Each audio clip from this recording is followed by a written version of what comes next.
Hello everyone, welcome to taste of India. आज आपसे festival special मूंग की दाल की इंस्टेंट लड्डू की रेसिपी शेयर कर रही हूँ, जिसमें न तो दाल को घंटों भिगोना है और न ही घी के साथ बहुत देर कढ़ाई में फ्राई करना।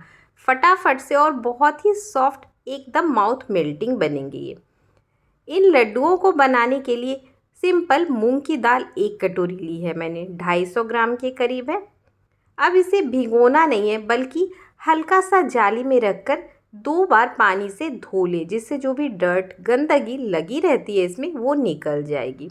क्योंकि फेस्टिवल में टाइम बहुत कम होता है रेसिपीज़ प्रिपेयर करने के लिए, तो ये रेसिपी आपकी फेस्टिवल में काफ़ी काम आएगी। आप इसे ज़रूर से एक बार ट्राई करें, आपकी बहुत ही फेवरेट हो जाएगी। इसे बहुत देर सूखने भी नहीं देना है, बस 5 मिनट ऐसे जाली वाले बर्तन पर रख दें। अब एक भारी पेंदे का बर्तन लेकर उसे घी से चारों तरफ से ग्रीस कर ले, जिससे जब दूध उबाल कर रबड़ी प्रिपेयर करेंगे तो नीचे से जलेगा नहीं। 1 लीटर फुल क्रीम मिल्क लिया है मैंने। आप चाहें तो रबड़ी बनाने की प्रोसेस को स्किप करके मिल्क मेड या तो खोआ का इस्तेमाल कर सकते हैं, पर मैं सिंपल तरीके से घर पर कैसे बना सकते हैं उसकी रेसिपी शेयर कर रही हूँ। पर चाहें तो इसकी जगह पर 1 कटोरी घर की मलाई भी ले सकते हैं। आंच धीमी रखें और बीच बीच में चलाते हुए पकाएं, जिससे आपकी भी मलाईदार रबड़ी ऐसे ही रेडी हो जाएगी। रबड़ी को मैंने पहले ही तैयार करके साइड में रख लिया है। अब एक भारी तले का बर्तन लेकर आंच पर चढ़ाएं और फ्लेम मीडियम पर रखें। दाल हल्की गर्म होने लगी है तो आंच मीडियम टू लो पर कर लें।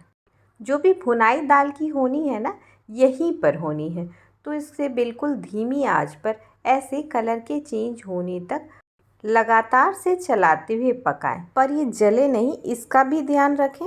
अंदर तक ये क्रिस्पी हो जाता है और पक भी जाता है। दांतों के नीचे अगर 2 दाने लेंगे तो बिल्कुल क्रिस्पी हो चुका है। आंच बंद करें, पर काफ़ी गर्म है, चलाते रहें नहीं तो जल सकता है। और ठंडा होने के बाद ही मिक्सी के जार में डालकर बिल्कुल बारीक करें।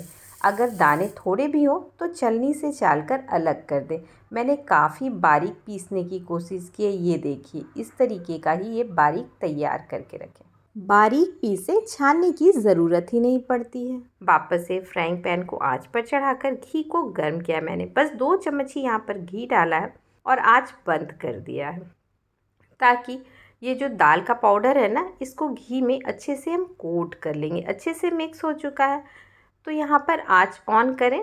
धीमी आंच पर 1 से 1.5 मिनट फ्राई करने पर कम घी देने के बावजूद भी ऐसा लग रहा है जैसे घी रिलीज़ हो रहा है, तो दाल अच्छे से भुनी हुई है। यहाँ पर इस तरीके से रबड़ी का इस्तेमाल करने की जगह पर आप मिल्क मेड या तो खोआ को ग्रेट करके इस्तेमाल कर सकते हैं। अच्छे से मिक्स करें और धीमी आंच रखें। इससे सेल्फ लाइफ तो बढ़ती ही है, साथ ही ये मुंह में घुलने वाला बिल्कुल स्मूथ और सॉफ्ट तैयार होगा। बिल्कुल टेक्सचर इसका बेसन के लड्डू वाला एकदम भुरभुरा रेडी हो चुका है। 1 चम्मच घी डाल दें। लड्डू में अच्छी शाइन तो आएगी ही, बांधने में भी आसानी होगी।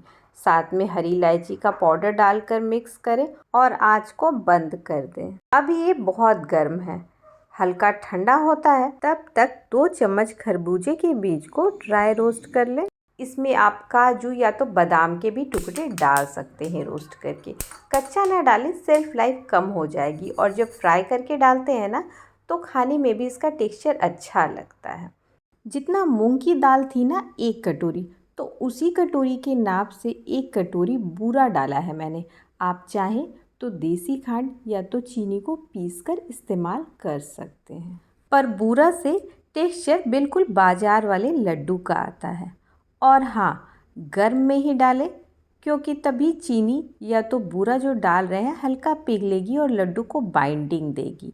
इसलिए जब टच करने लायक गर्म हो ना, तभी लड्डू बांधना शुरू कर दें। शुरू में जब आप लड्डू प्रिपेयर करेंगे तो लगेगा ये बंध नहीं रहा है, पर इस तरीके से जब आप बांधते जाएंगे तो सारे लड्डू प्रिपेयर होते जाएंगे। और हाँ, अगर धीरे धीरे बांधते बांधते वो ठंडा हो जाए मिक्सचर और लड्डू ना बंधे, तो आप एक बार बीच में गर्म हल्का कर सकते हैं धीमी आंच पर। इससे लड्डू वापस से बनने लगेंगे। पर ये प्रोसेस गर्म करने की आप बार बार ना करें, नहीं तो लड्डू सख्त तैयार हो जाएंगे। नहीं तो ये लड्डू इतने सॉफ्ट हैं कि मुंह में जाते ही घुल जाएंगे और इन लड्डुओं को आप तैयार करके इस तरीके से डब्बे में पैक करके अपने रिश्तेदारों को गिफ्ट के तौर पर भी दे सकते हैं। और घर में भी इस तरीके से लंच बॉक्स में बंद करके रख दें, बच्चे आते जाते जब मर्जी हो निकाल कर खाएंगे। और हेल्दी है क्योंकि मूंग की दाल के बने हैं, शुद्ध देसी घी में आपने घर में खुद से प्रिपेयर किया है और वो भी बहुत ही कम घी में। तो जो भी लोग प्रोटीन रिच डाइट लेना चाहते हैं उनके लिए भी अच्छा है। फ्रिज में रखें तो 20 से 25 दिन तक ये अच्छा बना रहेगा और रूम टेम्परेचर पर इसकी सेल्फ लाइफ 10 दिनों की है। आप इस रेसिपी को ट्राई करें और अच्छा लगे तो लाइक, शेयर और चैनल को सब्सक्राइब कर लें।